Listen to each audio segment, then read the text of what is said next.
গোলাপি রঙের এই পাখিগুলোর নাম হলো ফ্লেমিঙ্গো। এদেরকে আফ্রিকা, দক্ষিণ আমেরিকা, ক্যারিবিয়ান, ইউরোপ এবং এশিয়ার বিভিন্ন দেশে পাওয়া যায়।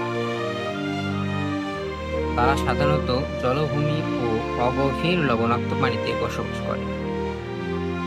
এই পাখিগুলো শত শত এমনকি হাজার হাজার সংখ্যায় দল বেঁধে বসবাস করে, যাকে কলোনি বলে। এই পাখিগুলো প্রায় 20 থেকে 30 বছর পর্যন্ত বেঁচে থাকতে পারে। ফ্লেমিঙ্গো পাখির মোট 6টি প্রজাতি আছে, যার বিভিন্ন প্রজাতি বিভিন্ন মহাদেশে বসবাস করে।